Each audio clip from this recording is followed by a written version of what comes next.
Welcome to Mr. International, for the dreamers who feel too much and want way more. I'm a lawyer who hates being a lawyer, and this podcast is my exit plan. Mr. International is a self-help travelogue for empaths, wanderers, and anyone craving freedom from a life that, well, doesn't quite fit. I'm trading courtrooms for countries, burnout for balance, and skepticism for the law of attraction. Each episode unpacks the emotional side of travel, mindset shifts, manifesting a new path, and what it really takes to rewrite your story. One passport stamp and perspective change at a time.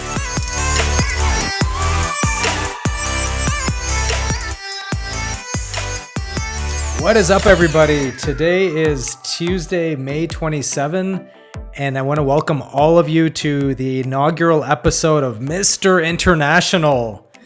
This is our very first episode, and I'm proud to launch this podcast. And you may be wondering, well, hey, another podcast. What's this about now? So this is almost like a personal journal, but it's much more than that too. It's really a discussion of the crazy things that happen every day, amazing law of attraction stories that might blow your mind, how I'm able to achieve the things that I achieve through thought.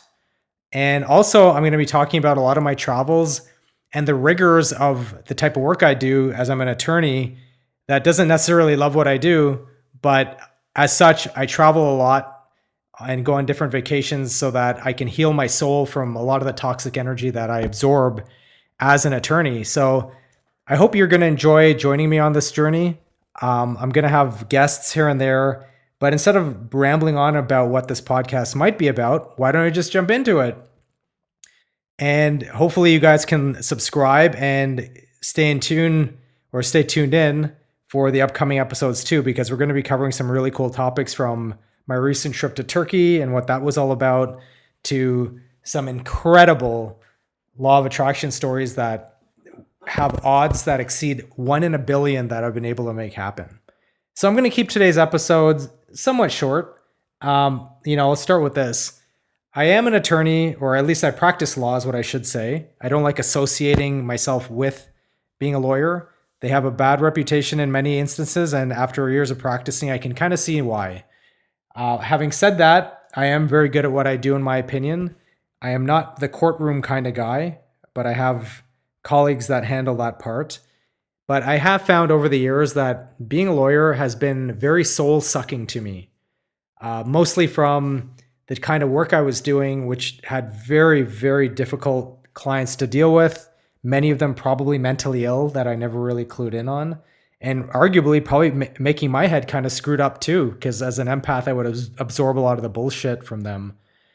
So we'll even talk about that today. So why don't I just jump into it? Today, I'm not going to get too far into talking about my most recent trip to Turkey. I'm going to save that for episode number 2.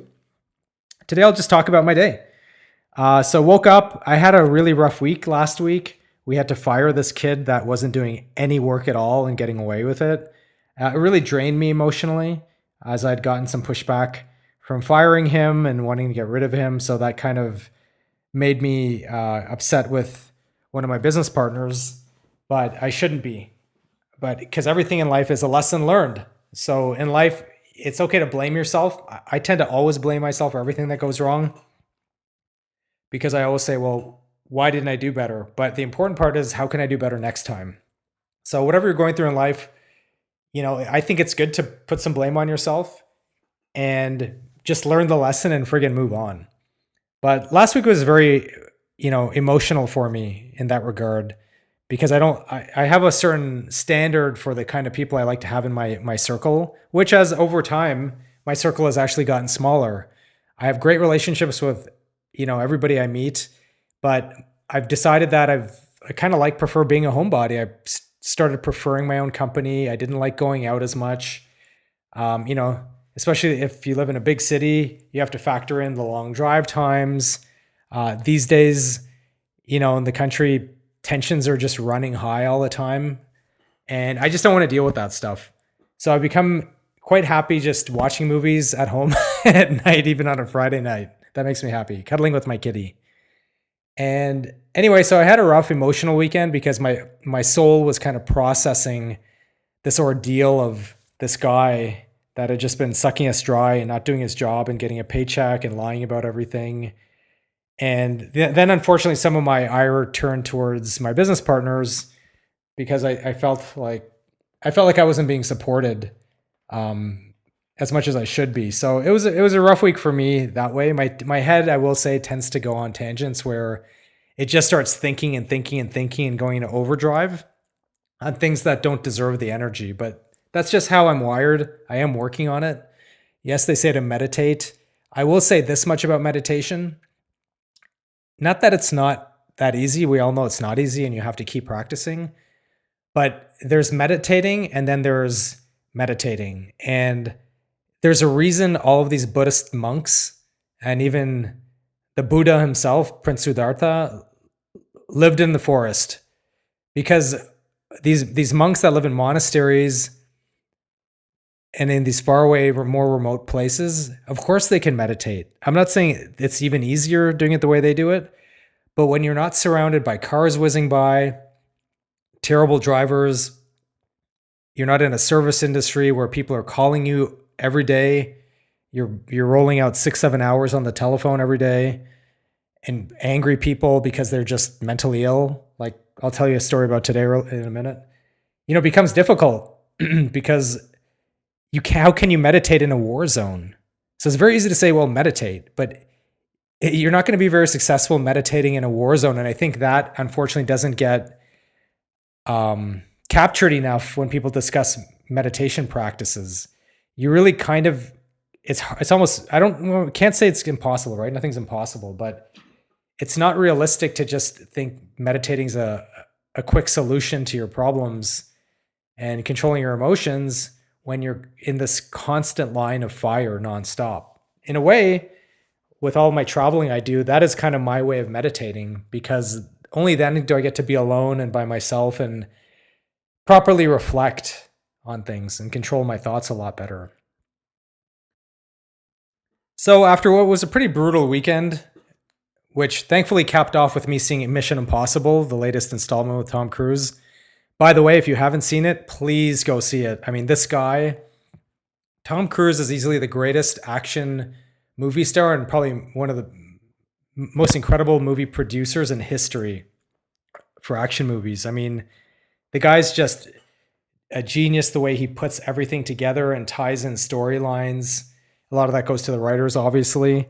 But if you haven't seen the Mission Impossible movie that just came out, please go and see it. But I would not even highly recommend. I think you shouldn't see it unless you rewatch the previous one that came out several years ago or a few years ago with the one with S.A. Morales, the guy from La Bamba who plays the villain. So thankfully my Sunday ended off with that, which put me in a good mood.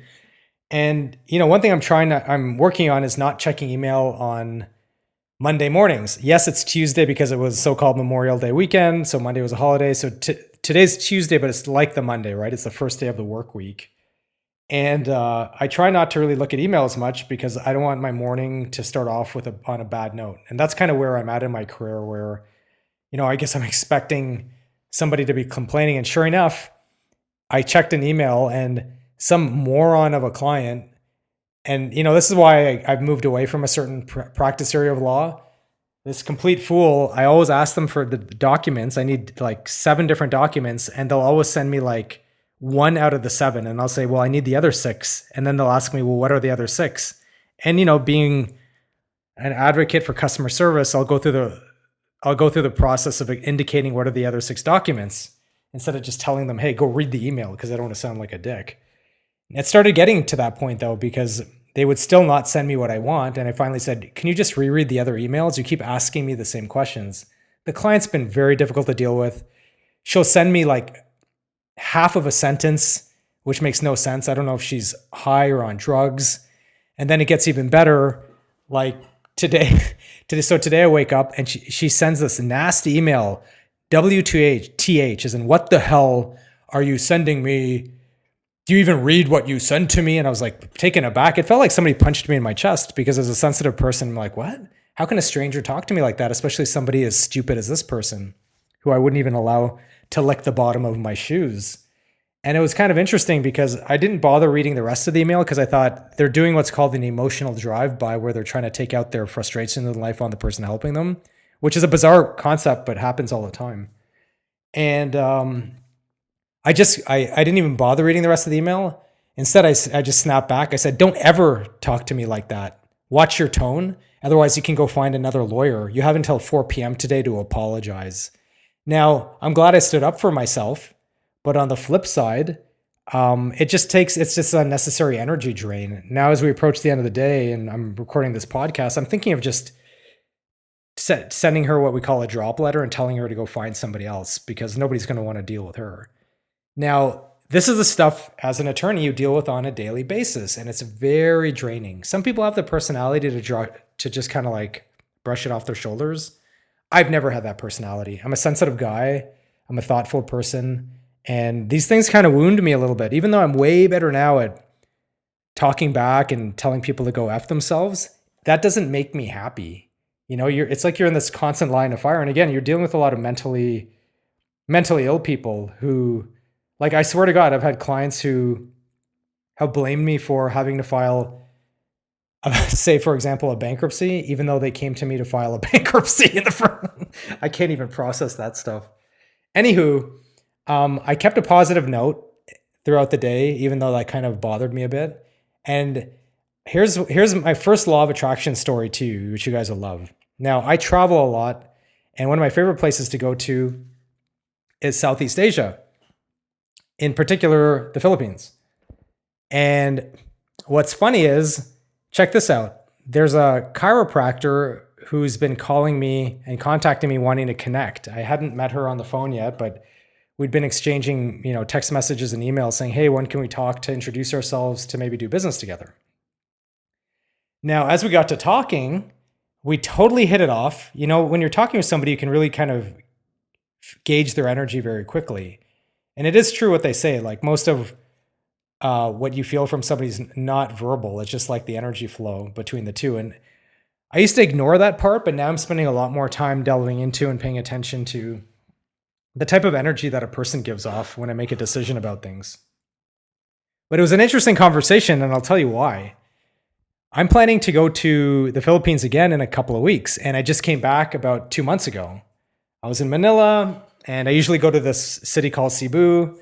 And on this upcoming trip, I'm going to be going to Boracay and then another place called Iloilo, because I haven't been there before, although I've been to Cebu many times. And Cebu is one of my favorite places. I just have really good memories there, and it's always a place where I base my operations out when I go travel. And so check this out. This is hilarious. So I'm talking to this chiropractor. We totally hit it off. And then I don't know how the conversation shifted, but next thing you know, she's like, we start talking about Canada, and it turns out I'm from Canada, which obviously I know, but she's from Canada too, also living in the United States, in California to be precise. And what was interesting is the more we got to talk, we ended up being the same age. And what was even more interesting is I thought she was Greek because of her last name. And it turned out she was Filipino. And what was even funnier is the more we got to talk, we realized that she said she's going to be going to Cebu for like a wedding in 2 weeks. So she's going to the Philippines in 2 weeks. And I thought, fuck, what are the chances I'm going to the Philippines in a couple of weeks? And so lo and behold, instead of us having a meeting here in the United States for lunch or just a meet and greet, now there's a high possibility we're going to meet all the way on the other side of the planet in Cebu, because I'm going to happen to be in that city the night that she's there at a wedding party. So she invited me to go to this party for the bride and groom, that was going to be happening on a Saturday. So now look at the chances of that. What are the chances that I end up meeting a chiropractor in California who's actually Canadian, who's the same age as me, who in 2 weeks is going to be going to the same city that I happen to be going to, and inviting me to a party that she's going to be going to in a city where I'm going to be on the other side of the planet. And these aren't major cities that people normally go to. It's not like we're like, oh, both going to be in Cancun at the same time. Like, Cebu's not a touristed city per se. It's not a small little city either, but it's very bizarre that this would happen. And I think it is a law of attraction kind of thing, because when you are interacting and meeting with the right people, you end up having these, fascinating happenstances that kind of defy the math and defy, like I said, probabilities and statistics. So, I mean, I thought it was very serendipitous that instead of just having a meeting here, we're meeting on the other side of the planet for our first meeting, because we just so happen to be on the other side of the planet. And it was just so amazing too, because she thought, when we were talking, she thought, "Oh, are you from Canada?" I'm like, "Yeah, how did you know?" And I'm like, anyways, the conversation went from there. So I thought I would tell you guys a little bit about that story, because I have many more stories like that. And you know what? It helped lift my day up a lot, because ultimately I was kind of getting dragged down by this jerk of a client, and then meeting somebody with positive energy like that, it totally lifted me out of that. And another quick note is, people like that, going back to that client that sent me that unnecessarily angry email for no reason. People like that often want you to roll in the mud with them. As they say, pigs love to get into fights with you, because they actually love it when you're rolling in the mud with them. They enjoy it, but you don't. And that's why they say don't stoop down to other people's level. Although I will talk about that later, because sometimes you just do have to speak other people's love language and tell them off. But they're often just trying to get you to get a reaction out of you so you can feel their suffering alongside them. But I've learned in life it's better often, unless it's like a close family member, if people are suffering, just let them go through it themselves. You don't need to be a hero. You only need to be a hero to yourself and your own family. So I suggest highly avoiding engaging with people like that and deleting them. So I'm still mulling over just sending that lady a bad email, another email saying, here's your file, go to hell, and moving on. And that's how you have control over your life. Now, here's an interesting thing I will tell you as a lawyer. When I look at what should be flagship settlements where, we've made a big payday or whatever, I think of all the things that made me happiest in all of my years of practicing law, and none of them were from a big milestone financially. Every time I think of my greatest accomplishments from being a lawyer, it was the 3 or 4 times I've stood up to somebody that was rude to me, a client specifically, and told them to go fuck themselves. Believe it or not, those are the times that made me happiest. And that's really fucked up. It most certainly is. So that's what today's podcast is. A little bit about who I am and, some of the things I'd like to talk about. Next episode, we'll see what happens. It's going to be tomorrow. I think I'm going to talk about my most recent trip to Turkey. I did a tour of the country a couple of weeks ago. Fun trip. And I'm also going to talk about how solo travel can really revitalize your soul. So that's it for today. I really appreciate you guys tuning in. Hit like or subscribe, as the case may be, so that you'll get notified of future updates. I'm going to be doing this hopefully daily, even when I travel. So keep apprised or keep abreast of what I'm up to, and I will see you guys on the next one.